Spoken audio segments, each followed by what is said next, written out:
We're here at round number 3 of the 2021 Downhill Southeast presented by Terrapin. We're at Windrock Bike Park in Oliver Springs, Tennessee.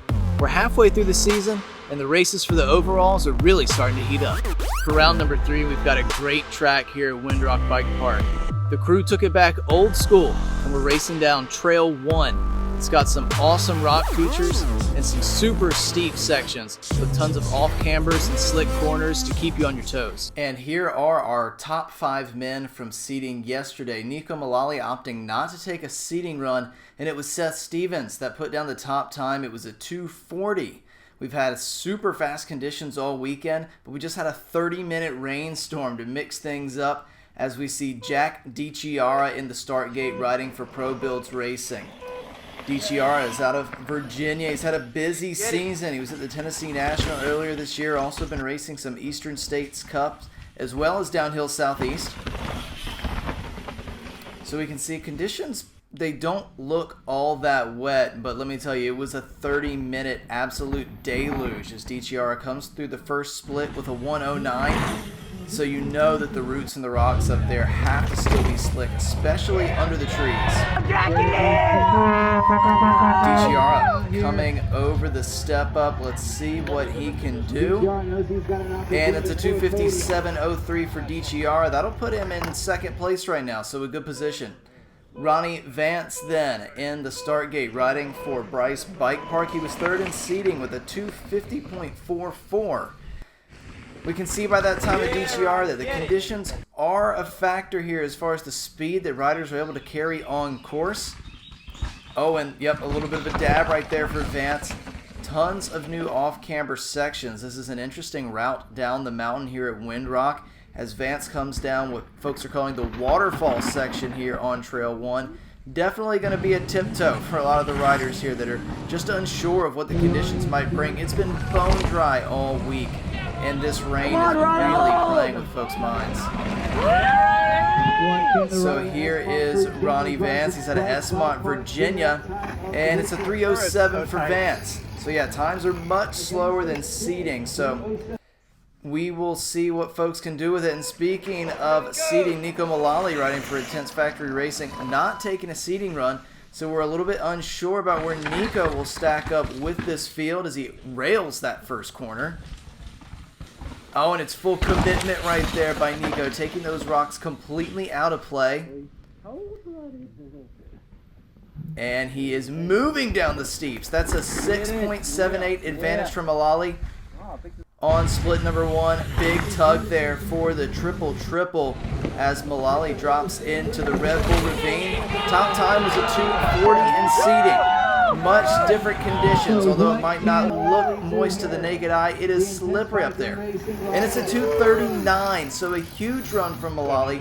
Goes to the fastest time, 17 seconds up. TJ Henson riding for Tilted Earth, seated in second yesterday. It was a 2:43 for Henson yesterday, so that seating time 4 seconds off the time that Mulally just put on the board. Henson opting for that outside line there. Big compression. Oh, and Henson almost into the trees, able to pull it back together. And now he's into the real steep and deep middle section. Only 5.85 back on Mulally as Henson barely hangs on. He's on a wild one right here.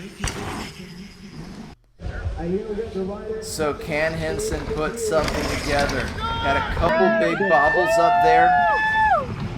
And I know he is looking for a good result this weekend. Oh, and it's a 3:06.27, so a lot more time lost there for Henson. He'll go outside the top 5 right there as we go to our number 1 seeded rider. It's Seth Stevens riding for Specialized. Put down a 2:40 yesterday, which is 1 second off the time that Mulally has on the board right now.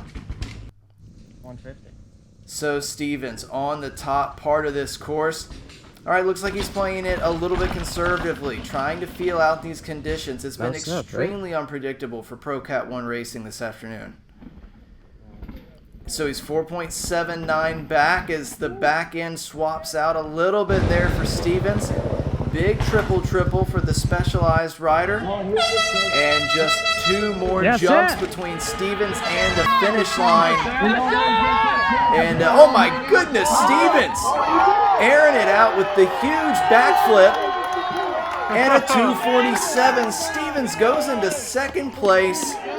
What a run right there from Stevens, putting it together on an incredibly inconsistent, tricky conditions day at Windrock Bike Park. It's going to be Neko Mulally with the win. Seth Stevens in second. Owen Witcher from Woodstock, Georgia, slotting into third place with a 2:56. Jack Dichiara in fourth with a 2:57. And Jake Kahn going to round out our top 5, a 2:57.62. What a great weekend of racing here at Windrock Bike Park. The Rock always delivers. And this course was, man, it was awesome. Probably one of the best courses we've seen here at Windrock. A great mix of the classic Red Bull Ravine finishing section, but adding in some really spicy steep bits. We'll look to our overall standings as we move to the final round at Sugar Mountain this next weekend. Neko Mulally with that win today. He's going to move into first place in the overall standings with 49 points. Isaac Leifson was not here for this round, but he's going to still sit in second, 47 points. TJ Henson moving up into third place with 45 points. Walker Shaw in fourth with 41 points. And Seth Stevens with that second place run moving into 39 points for fifth place. Stevens could earn a couple bonus points with that backflip, though. We will have to check with our scoring judges. So congratulations to all the riders. Thank you so much to the fans that were out at Windrock. We can't wait to see you for the finals at Sugar Mountain for Downhill Southeast, presented by Terrapin.